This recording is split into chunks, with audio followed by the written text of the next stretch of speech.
Bom, então agora vamos começar a falar sobre recursos em espécie. Quais são as espécies de recurso aí que a gente tem no processo criminal? Bem, primeiro deles, né, é o recurso, vamos falar primeiro aí do recurso de apelação, tá bom? Recurso de apelação. Bom, a apelação, ela tem a finalidade, né, de combater uma decisão, né, ou uma sentença, para que ela seja reformada ou anulada, tá, pela jurisdição superior, tá bom? Pelo juízo ad quem aí, pelo órgão superior, no caso, o tribunal. Bom, olha o que fala aqui o 593. Caberá apelação no prazo de 5 dias das sentenças definitivas de condenação ou absolvição proferidas pelo juiz singular, ou seja, aquela sentença ali que é oriunda ali da vara, tá? Caberá então a apelação. Decisões definitivas ou com força de definitivas por juízo singular nos casos não previstos no capítulo anterior, porque no CPP, primeiro o legislador fala sobre o recurso em sentido estrito. Então, das decisões, né, que são definitivas ou com força de definitivas, que não caiba o recurso em sentido estrito, porque aí o recurso em sentido estrito ele tem um rol taxativo, ok? Então, caberá apelação. E das decisões do tribunal do júri, quando ocorrer nulidade posterior à pronúncia, quando for a sentença do juiz presidente contrária à lei expressa ou à decisão dos jurados. Então, lembra, né, que a decisão do juiz tem que ser consoante a decisão dos jurados. Quando houver erro ou injustiça no tocante à aplicação da pena ou da medida de segurança, aqui basicamente é para dosimetria, tá bom? Esse erro ou injustiça na aplicação da pena, e quando for decisão dos jurados manifestamente contrária à prova dos autos. Então, o código ele traz aí expresso, tá, as ocasiões em que vai caber apelação, 593, vale a pena dar uma lida, tá? Via de regra, essa petição ela é interposta por escrito, tá bom? A apelação ela vai ser por termo nos autos, e o prazo são 5 dias, tá? Podendo ou não vir acompanhada das razões, ok? A tempestividade, então, ela tá ali mostrada pela data da interposição, ok? Não pela data da juntada. Então, assim, por exemplo, você deixou para fazer a interposição no 5º dia, a petição só foi juntada no 8º, não tem problema nenhum. O que vai contar é a data do seu protocolo, tá? Para o recurso. Esse que tem que contar aí o prazo de 5 dias, ok? Então, esse prazozinho aí de 5 dias, tá bom? E as razões poderão ser oferecidas aí no prazo de 8 dias. Você pode olhar aí no artigo 600, ok? Via de regra, prazo 8 dias. No caso do processo de contravenção, as razões são apresentadas em 3, tá bom? Então, falamos aí do prazo, né? Falamos aí do cabimento, quando que vai caber. E como é que vai ser processado? Bom, primeiro, a apelação ela deve estar tempestiva, adequada, tá bom? E apresentada aí por quem tem essa legitimidade e interesse, tá? A legitimidade ela vai decorrer aí da condição da parte, tá? Do sujeito processual. O interesse vai ser verificado com regra onde foi sucumbente, tá bom? E o Ministério Público, ele também pode apelar, tá? Inclusive em favor do acusado, ok? É raro, mas é possível, tá bom? Então, como é que vai acontecer? Essa apelação, ela vai ser recebida no 2º grau, tá? Ela sempre será recebida no efeito devolutivo, tá?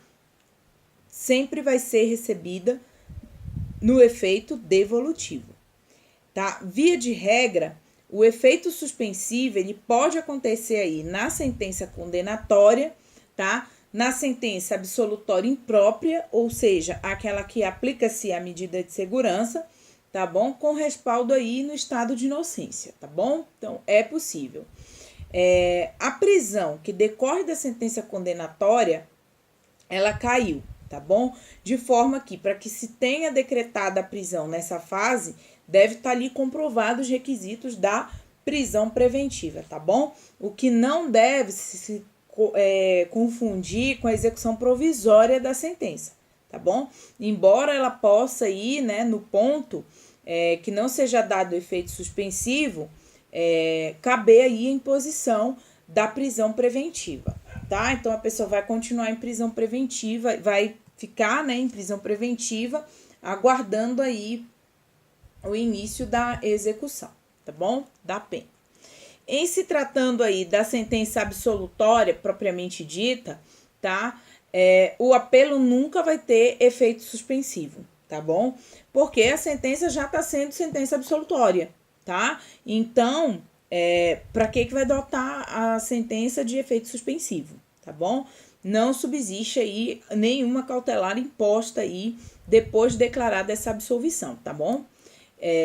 A apelação com relação à sentença absolutória, ela não impede que o réu seja posto em liberdade, tá? Não impede.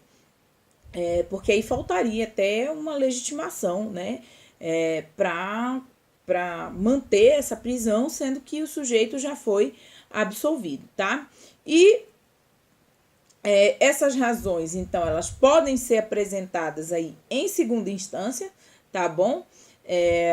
Mas, via de regra, é o juízo de primeiro grau quem recebe, tá bom? E aí, se for verificado que está desacompanhado das razões, pode-se determinar que o apelante faça os arrazoados, tá bom? O prazo seria de 8 dias, via de regra, 3 dias se for processo por contravenção penal, tá bom? Se a apelação já tiver acompanhada das razões, já intima o apelado para fazer as contrarrazões, tá bom? No mesmo prazo. As contrarrazões no mesmo prazo do recurso, ok? Mesmo prazo de razões do recurso. Quando forem 2 ou mais apelantes ou apelados, o prazo é comum. O prazo é comum, tá bom? Salvo quando for MP e defensoria, porque aí eles têm vista dos autos, ok? Encerrado ali aquele prazo de oferecimento, então, das razões, esses autos vão para a instância superior, tá? Com ou sem essas razões, no prazo de 5 dias, né? Salvo se em jurisdição que for em sede do tribunal, tá? Que aí subiriam em 30 dias. Havendo mais de um réu, tá bom? Não tendo sido julgado todos os outros réus e não havendo todos apelado da sentença, cabe ao apelante arcar aí com as despesas que são correspondentes. O julgamento. Bom, o julgamento é pelo tribunal, tá? Lá ele vai ser distribuído, tá bom? Nos órgãos de segunda instância, para um relator. Esse relator, né? Ele vai ler ali as razões e contrarrazões do recurso, tá? Vai verificar os requisitos de admissibilidade, intrínsecos e extrínsecos, ou seja, objetivos e subjetivos. E aí, na segunda instância, o MP tem vista dos autos, tá bom, gente? Na segunda instância, o MP ele tem vista dos autos para que no prazo de 5 dias ele faça ali um parecer, tá bom? Salvo no caso da sentença em processo de contravenção penal ou de habeas corpus, ok? Mas ele pode opinar pelo conhecimento, pelo não conhecimento, pelo provimento, pelo não provimento, enfim. Tá? Na segunda instância, então, o MP tem direito aí a ter esse parecer. É possível que se determine diligência, tá bom? Se o processo estiver pronto, o relator pode pedir que intime a parte, tá bom? Se for, né, fazer alguma diligência, que intime a parte por uma publicação. Defensoria e MP têm prerrogativas de intimação pessoal, ou seja, de que os autos sejam dados, né, diretamente a eles. Com relação ao julgamento, no dia do julgamento, o presidente do tribunal vai ali apregoar as partes e com a presença delas ou não, tá? O relator vai expor, então, o seu parecer, o seu voto, tá bom? Em seguida, o presidente concede aí o prazo de 10 minutos ao advogado da parte, ou, né, ao procurador-geral, quando for requerido, tá bom? Se for sentença, tá? Apelação contra a sentença em processo que cabe pena de reclusão, né? Há necessidade aí de um revisor, ou seja, o relator profere seu voto e o revisor faz a função de quê? De revisar mesmo, tá? O próprio nome já diz. E aí vão ser observadas, né, com relação aí aos enunciados, tá bom? Principalmente ao enunciado do artigo 610, tá? O seguinte, o relatório que vai exarado nos autos passa ao revisor que tem um prazo igual para o exame do processo para pedir o dia do julgamento. Os prazos serão ampliados em dobro. O tempo dos debates é de um quarto de hora, conforme o artigo 613, tá bom?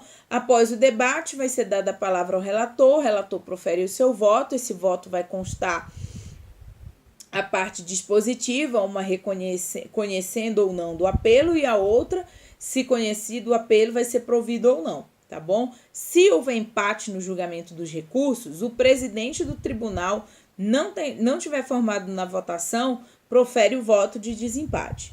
No caso contrário, prevalece a decisão que for mais favorável ao réu, tá? Sendo o relator vencido, outro vai ser designado aí para proferir ali aquele voto, tá bom?